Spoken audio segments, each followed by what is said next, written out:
TripleXP. Welcome to TripleXP MINI, a smaller episode for all this big news that we've got. So this week we're talking news from Nintendo and Sony camps, Vampire Bloodlines 2, and the bad news for Anthem. I'm Mike, and this is Shane. Hello. And so how are you, Shane? Yeah, pretty good. And just overwhelmed by all this news. There's been a lot in there. So much. We take 1 week off, and all of a sudden, everything's happening. Yeah. So should we just kick it straight off with what do you want to take? Do you want to take the lead on the first story? Yeah, I'll take the lead on the first story. So, Vampire Bloodlines 2, a game that has been in the pipeline for a while, but was kind of fully and finally announced. I believe it was last year. Yeah, was it that we got the summer games or something like that? Yeah, and we got the trailer and that for it. But interestingly, not only has it been delayed, which, to be honest, in this current situation, games are being delayed pretty much every day now. So that's not really news, in my opinion. Like, a delay happens, it's expected. What was different about this delay, though, is that Paradox Interactive announced that Hardsuit Labs is off the project. So the studio Hardsuit Labs that was working on it have been removed from the project, which is that's pretty unheard of, isn't it? I'm sure it has happened before, but it's not something that happens regularly. I did reach out to Jedi as the one of the member of the team with the most sort of development knowledge, and his understanding of this is that it's a decision that they would make at the very, very, very sort of like last. That is the last decision they'd ever make. It's so much work for another studio to pick up somebody else's work and somebody else's code that it's probably going to set the game back 6 or 12 months just for them to get to how Hard Lab was now to then finish everything off. So that's crazy, and it does raise the question as to why. Like, what have they done? Yeah, because scandal, right? It's got to be. Yeah, like there's got to be some level of breach of contract, or the one possibility is this is a Cyberpunk 2077 situation. They claimed the game was better, and in a position that it was better than it was. Yeah. Paradox finally looked at the game and went, "What are you talking about? This is broken as fuck. Let's get someone else in to fix it." Like, we don't know. I mean, that is purely, don't take my word for that. That is purely conjecture on my part. Speculation, yeah. But yeah, mad. Absolutely mad, that one. Very, very strange set of circumstances. So, do you want to... so Anthem, the game that, speaking of like development hell and all of that, like Anthem, we were all kind of waiting for this revamp, this 2.0, and it's been officially cancelled. So literally, Anthem is dead. Yeah, I think it was going to be called Anthem Next, wasn't it? Yeah, I believe that was so, the title. But they have confirmed that they're not going to be turning off the servers, at least not yet. Yeah. How long those servers are going to remain on for is to be seen, but yeah, I mean, they're not turning them off. Yeah, you get that with a lot of games, don't you, where they leave the servers on. It's usually like a year or two, maybe 2 or 3 years after the game like starts to die off, that the servers eventually get turned off. But yeah, I mean, this is a sad one. I think a lot of people, myself included, were hoping for a No Man's Sky / Destiny-esque turnaround. Story. Yeah. And I was one of the people that didn't buy into it at first. I got it in like a bargain bin for like £6 or something, and I was just waiting for this, so I feel ripped off. My £6. I want my £6 back, Anthem. Yeah, I mean, because I remember playing it. I got it on rental. Shout out to Boomerang. On day one, and it was a mess. It had so much potential, but I can see why BioWare and EA are saying we probably need to just back it in now. Yeah, I think gameplay wise, it was like pretty solid. It was just It was just a mess though. yeah, and it was just pretty boring, to be honest. Yeah, Like the flight mechanics were pretty boring. The combat was pretty boring. It was a very nice idea that was unfortunately poorly executed, and they're not the first studio to do it, and they 100% won't be the last. I mean, look at Avengers, not 6 months ago, yeah, are going through a very similar situation. Not quite as bad as Anthem, but they're in a similar situation of losing all their players and ultimately having to try and turn their game around. And we could be having this exact same conversation in another 12 months' time about that game. So, who knows? yeah, It's a difficult one. But at least I think the important thing from this is it's sad, yes, it's frustrating, but at least we now have a definitive answer that it is definitely not coming back. yeah. It's like now we know that we can move on with our lives. Exactly, and BioWare can move on to bigger and better things. Yeah, I mean, the one good thing to come out of this is they've said that Dragon Age is no longer going to be like any kind of multiplayer. Yeah. Which, why would you put multiplayer in that game for one? It's I mean, I sort tell of like you say that live service Division 2 type thing, wasn't it? Didn't Dragon Age? What one? One of them had multiplayer, didn't it? Was it Dragon Age 3? I think it was the Inquisition. I think so, And the yeah. multiplayer was like a little dungeon crawler thing. Am I thinking of a different game? Yeah, it's very tacked on, and the fact that you're bringing it up and can't remember what it was or like. No, I played a lot of it though. Oh, did you? Yeah, because it was actually like really fun, but it wasn't. And this is what just what I was going to say, because obviously you're saying about why would you have a multiplayer on that game? And if the multiplayer was anything like this, although it wasn't like massively well received, it was fun. Let me just double. Yeah, so it was a 4-player co-op mode. It had no impact on the single player game at all.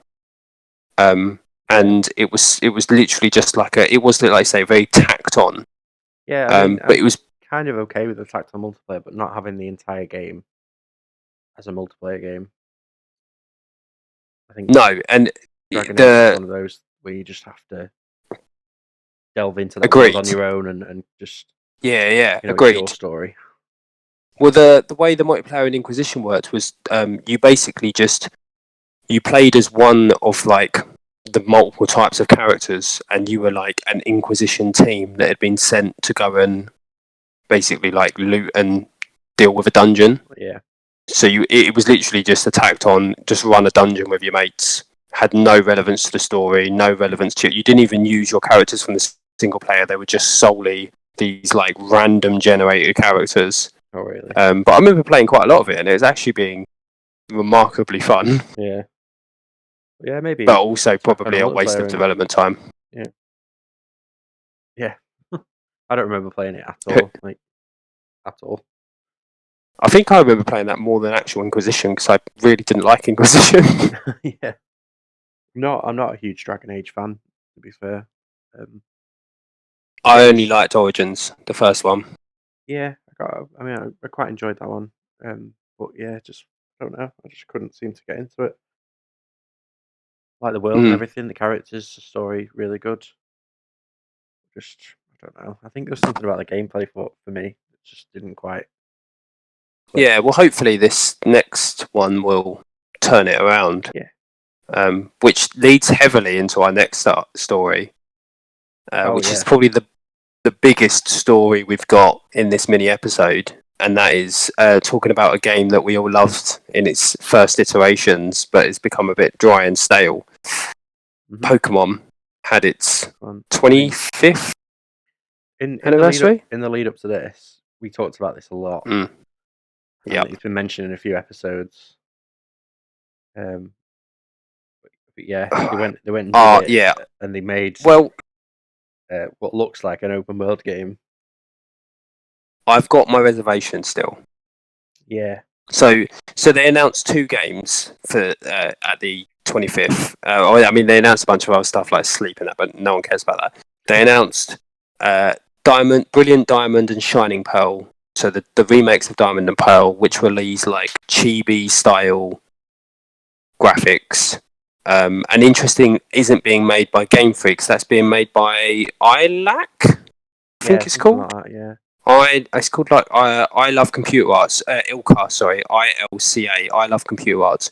And interestingly, they are a company that has assisted on games such as Nier Automata and Yakuza 0. Oh, nice. Okay. So yeah, they're not. They've never. I don't think they've ever led a game on their own, but they're not unknown to the gaming world. So I mean, that looks fine. It still looks like a DS game, but it's just an updated remake version of the old one. If they've added a few gameplay mechanics to help like bring it up to today's standards, I'll probably play it. It's a rental at least. I can see myself playing that. Yeah. And then they also announced, so the big one, which is Pokemon Legends Arceus. I think I'm saying that right. Which is the one that you're talking about, the open world Pokemon game. It's set in the past, same region as Diamond and Pearl in the Sinnoh region, but it's set in feudal Sinnoh region. And you're before all the poker centers and all of that. I'm assuming. Yeah, because your quest is to create the first ever Pokedex. Yeah, that's which also makes me question how far technology is in feudal Pokemon land, because a Pokedex is like basically an iPad. Like, so, and also Pokeballs themselves are pretty high tech, and they existed then. So I'm a bit like, oh, what's going on here? Yeah. Unless it's like a dictionary, he's like written it down. You're just carrying a really big book. Just a big ass notebook. Just draw a picture of the Pokemon you've seen and then write a little bit underneath it. I mean, it could be. But I have my reservations. So, as you know, Ryan is a huge Pokemon fan. Everybody who listens will know that from his previous ramblings about it. He absolutely hit the wall. He was like, "This is the best thing ever. It's amazing. Like, I can't wait." My concerns is that a lot of people are saying this is the Pokemon Breath of the Wild game, which I'm fine with. Yeah. But we didn't see enough, in my opinion. What we did see looked very, although, yes, very open world, didn't look like there was a lot going on in that open world. Mm-hmm. Frame rates were atrocious, but I put that down to an early build. Probably. So I'm not going to dig them out for that. Nintendo are pretty notorious for the levels of polish that they put on games. So yeah, so I'm not too fussed about that being fixed. But we just don't know enough right now. They've just hit us with it's an open world, and we saw the character running around and throwing Pokeballs. But like, there's a lot of questions I have. So, for example, we saw a dive roll mechanic. Mm-hmm. Why do we need that? What is that a mechanic that's put in place solely because it looks cool, or is there an actual genuine purpose for that mechanic? Because otherwise, my concern is a lot of what they're putting in it just going to feel hollow and flat, and that they're just putting it in it for the sake of putting it in it, or does it actually have a purpose within the world that you're playing? Yeah. Again, you could put that down to like an early build, and maybe potentially, but like comparing it to the Breath of the Wild, obviously Breath of the Wild, the one thing I personally hated about it, and I know I've discussed this with you before, is the lack of leveling and the lack of like getting better. You just get different weapons. Obviously, Pokemon specifically, one of the core elements of Pokemon is that they level up and eventually evolve, or don't always evolve, but they become better versions of themselves and gain new moves. So, I mean, as long as it's still got that element in it, fine. But then what I want to know is, like, why are we leveling up our Pokemon? Because, as you say, it's feudal Sinnoh. Are there other towns? Are there gyms? Are there trainers? Is there some sort of championship? Am I solely leveling up my Pokemon just to fight other wild Pokemon? Yeah. In which case, that could become quite hollow quite quickly. if all you're doing is leveling up your Pokemon to just fight other wild Pokemon consistent. Yeah. Like if the entire story is just fill your Pokedex and there's nothing else to it, I can see, however amazing it looks, that's just Pokemon Snap, but with a bit of fighting. Yeah, yeah. You see what I'm saying? It does leave a lot of questions, definitely, for sure. Yeah, there's a lot to it that I want. I'm not saying it's about. I'm not excited about it. I'm very excited about it, but I just want to know more. I want to understand more. Mm-hmm. They say that the town's your home base, so are you constantly leaving and coming back to that town? Because that's quite a new thing for Pokemon. You generally don't go back to your starter town until you've been around the entire map. Yeah. It's generally like the last place you go back to. Yeah. So by that, like, have you got to get to certain levels to be able to extend out to other parts of the region? Like there's just so much. Is there going to be quests that you collect along the way? Is there going to be like certain bounties to capture certain Pokemon for people? Like what? There needs to be more than just go fill your Pokedex, in my opinion. Yeah, I agree. So that's I'm tempering my excitement at the moment because it looks amazing. Yeah, I mean, but I just want more information. For that direct as well, there was Pokemon Snap. Yep.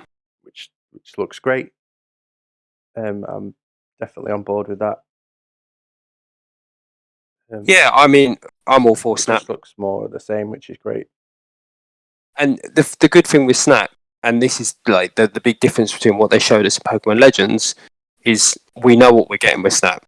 It is a game about photographing Pokemon. Yeah. Like they're being very open and honest about what that game is. Yeah. Like you go around, you photo Pokemon, you take more photos of Pokemon. They're cute photos. Love life. Move on. Yeah. I think so as well. Just to mention on Legends as well, it's like Game Freak have realised that their game is getting really stale now, and they tried something different. So we got to commend them on that. Even if the first game that they make is pretty lackluster and a bit shit, it's different, which is good in my opinion. Yeah, no, got to give them that. Like they're making changes, and so it does restore a bit more faith to know that they're doing something different. Interestingly, the Diamond and Pearl remakes are 2021. The assumption will be there late 2021, around November time. That's the usual Pokemon release. Yeah. Legends is early 2022. Yeah. So in the first half of the year. January, February, maybe. Yes, and interestingly, I was reading an article where they were saying that they always wanted to move Pokemon to move the yearly release to the beginning of the year instead of the end of the year. All right. Another Destiny have also just said the exact same thing. So whether that means anything for them or not, we'll have to wait and see. But this isn't. So just to make sure that there's no confusions, to my understanding, and I know Ryan will beat me if I get this wrong, we're currently on Generation 8 Pokemon, I think. I guess. Yeah. This isn't... So Legends isn't the next generation. It's a spin-off game. Yeah. It's not the next generation of Pokemon games. So the next generation is Generation 9, and this is not that. This is a spin-off title. Third generation or whatever. Yeah, so the next generation is expected for 2023, I think, because they have like so many years between them. But then with the images shown in Legends, they do show Pokemon from different generations. It's not just the third one, because there's some like Gen 7 stuff in there as well. No, yeah. So each generation Pokemon, but doesn't necessarily always take away old Pokemon. It does. Generally, they do take away Pokemon, but they don't take away all of them. Yeah. There's always a bit of crossover. So this, and it's. I mean, it's going to be interesting how they tell the story, because everybody knows the Pokemon that are in the Sinnoh region, because that's where Diamond and Pearl are set. So if they're either going to have it locked to the Pokemon from that generation, or there's going to be other Pokemon from other generations, but then somewhere in the Pokedex lore that it's going to get explained that those Pokemon move continents to a different region. just get bored and go, I'm going over to Johto. It's much cooler over there. It's much nicer. I don't have kids running, like diving in the grass while throwing Pokeballs at me. Yeah. Interestingly, as well, it didn't look like you had to fight a Pokemon to necessarily capture it. No. Again, speculation from what we saw, but there was definitely a scene where they just walked up to a Pokemon and threw a Pokeball. Yeah. Like there was nothing else happened. They just like bang. Oh, you've caught it. Well done. So right. so that was the really big news, but we should move on. Yeah. So do you want to take the next one? So essentially Sony has announced VR2. So that this is news to me. So I don't know much about VR or so VR2. So you're quite an avid VR player, right? Yeah, I've got a VR and I do love it. So they're not calling it VR2 yet. I know that's what I wrote in the notes, but that's not what they're naming it. They've just named it. They've just said an improved VR. Oh, okay. And so the article came straight out of PlayStation blog itself. And they basically stated they are going to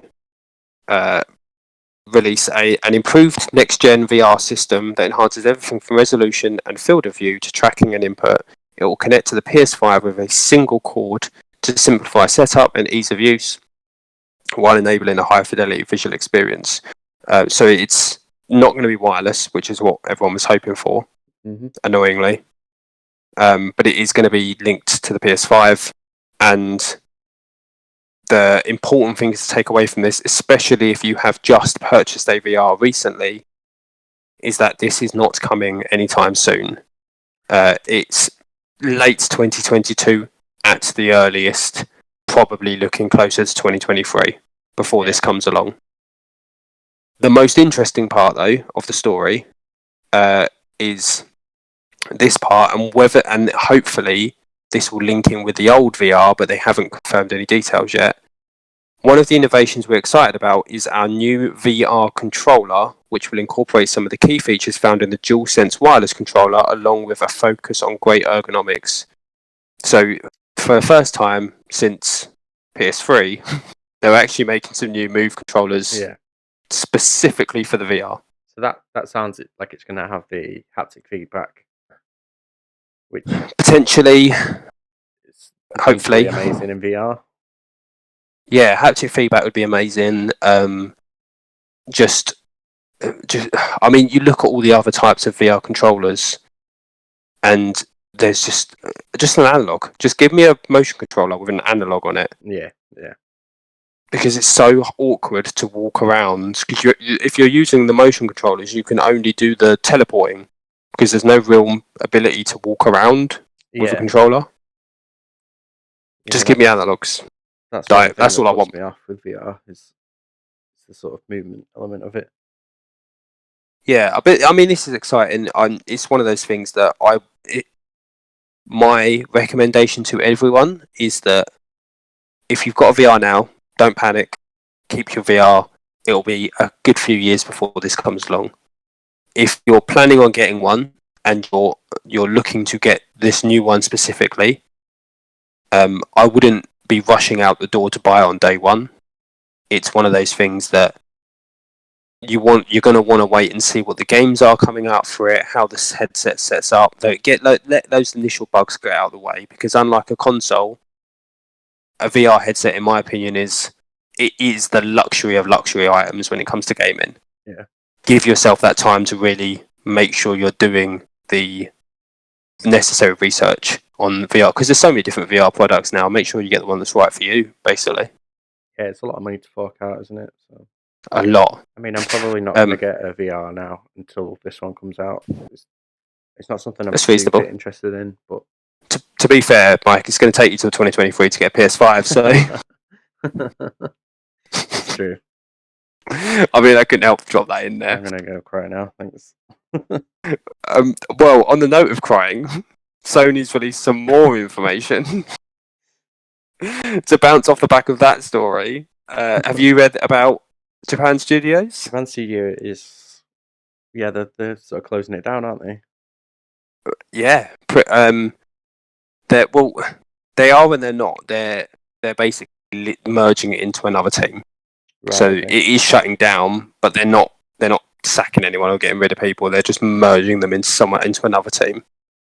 So just remind me what Japan Studios have made. I know they were responsible for Astro's Playroom. Yeah, so they were involved in that. It created series like. Japan Studios has been an important part of Sony's first party. Yeah, PlayStation. They were also assisted in Bloodborne and The Last Guardian, Siren and Gravity Rush. Yeah, so some pretty big, some pretty solid titles. Yeah. But they have. So the exact quote is: Japan Studio said, as of April 1st, it would be re-centered to Team Asobi, the creative team behind Astro's Playroom. So essentially, Japan Studios is all being merged into Team Asobi so they can focus on more Astro's Playroom style content. Right. I mean, I guess it's good. Like, it's becoming a bigger team and,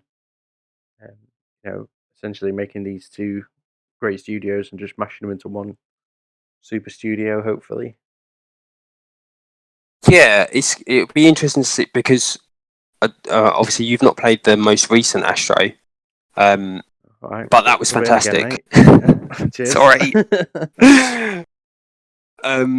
But yeah, it's that was fantastic. It was a really well made game, and if they're gonna start making full-fledged like platformers like that, then I can't see a bad part of this. It's upsetting that a studio's having to close down or studios being shut down. Like no one ever wants to see a studio be shut down, especially one that's made such great titles in the past. Yeah. But as we know, what this makes me think of is you got Astro's Playroom, great little like sort of platformer, really interactive, great controls and stuff. Really shows off what the PlayStation can do hardware wise with the controller. Put Ape Escape in there, boom. Exactly. Like, and you've got Sony own so many first party properties now that they've got, and you see this in there, or they've got ties of Sony first party properties, and you see this in the latest Astro. Like as you're going around the map, I think you watch someone play it, don't you? You get to see all the games that have been on there. Yeah. There's so many things that Sony has got their money pocket in that it could give Japan Studios or Team Asobi some really interesting things to play with in the future, and we might see a little bit of a comeback of that platform style game that, to be honest, we haven't seen outside of Little Big Planet. We haven't seen too much of that style of game that's not on Nintendo, essentially. Yeah. So, I mean, interesting. We'll have to see what happens with it. Yeah, fingers crossed. Yeah. Do you want to finish us up with your favourite story of the month? Yeah, so PS Plus games this month are Final Fantasy VII Remake, a game called Marquette, which I've never heard of before in my life. I hope I nailed that pronunciation. Remnant, From the Ashes, I think is the... Yep, that's right. And Farpoint. 4 whopping games there. So Farpoint is actually a VR game. Yeah, and it's a first-person shooter set on an alien planet, and it's fantastically fun. Really solid game. Right, so you played that, have you? I actually have that. It's because it's the one that they sold with the VR gun thing. Right, okay. And I played it in that, and it is really good. I've been told that Marquette, or Maquette, however we're saying this, which is the only PS5 title on the list, is a puzzle game. Right, okay. But I don't know anything about it. Yeah, that's all I know is it's a puzzle game. Remnant, you've played, haven't you? Or you've seen someone play? I played quite a bit of Remnant. It's a great Souls-like game, third-person shooter. Can be really tough, really challenging. It's an awesome game. It's the best one there, in my opinion. Definitely worth a download and a play. It's one I've never got around to playing, so I'll definitely give that a whirl. Good with friends as well, like co-op. I was about to say, it's got Is it 2 or 4 player? I believe it's Or 6? Or 3? 2 or players. 8? I think it's 2-player co-op. Oh, nice cheeky 2-player co-op. Yeah. Can't go wrong with that. The only other piece of information to mention about this, if you are excited about anything on this list, is that the Final Fantasy VII Remake PS Plus version is not entitled to a PS5 upgrade when that comes out in July or October or whenever it is. I think it was July they said, I can't remember. So there's a PS5 upgraded version of the Final Fantasy VII Remake coming out. If you get the PS Plus version, you will have to pay an upgrade cost. If you have purchased the game full price, or any price, but you have it on disc or digital, when you've paid money for it, then you are entitled to the free upgrade. Yeah. I believe that's right. I mean, it's reasonable. Yeah, it's fair enough. It's a free game, so you can't really knock it, can you? As long as the price for the upgrade's reasonable. Yeah. I mean, if they turn around and said, like, "Oh, give us the tenner," yeah, and you're enjoying the game, then you can have a shiny coat of paint over the top. I mean, I know we're going to talk about it in another different episode, yeah. But that coat of paint, I mean, they spent a long time showing us that coat of paint. Yeah, not good. I'm not a massive fan of Final Fantasy VII, so just although I do love Final Fantasy games, but 7 is just like I still haven't finished it. Yeah, no, I didn't finish it. It's I very got shiny very bored. and it looks really pretty, but the gameplay is just dull. It's just fucking boring. But try it. It's free, whatever. It's also like 120 gig or something ridiculous, isn't it? Isn't it a massive install? It's a pretty big game. Yeah. It's pretty big. So, yeah. I mean, I as Mike said, try it. If you've never played a Final Fantasy before, you might get on with it really well. But it does have its flaws. It just felt really on rails. There was no like exploration or like. That's because the part. I know they've made like a 30-hour game out of the part of Final Fantasy VII that is literally just linear corridors. Yeah. As soon as you get out of that bit, it's just open world, and they've gone, let's make that 5-hour bit in the beginning of FF7 into a 30-hour game and add in a bunch of pointless filler that no one actually asked for. Yeah. But anyway, we're digressing. We're going to get into moody territory. We do some Final Fantasy fans for sure. Exactly. With regards to, obviously, there's a lot of news that we've spoken about this week on this little mini. I have, and Mike will post links to all of the articles related to what we've discussed in this episode. They'll be in there. You can check them out in the description below. So that's been the mini episodes, and we'll be doing more of these sort of reactionary episodes just here and when. They're not super regular, but anytime there's some big news to talk about, we'll get in and have a chat about it. And hopefully we'll see you as and when shit happens. As and when. Yeah. Yeah. So see you next time. Thank you very much.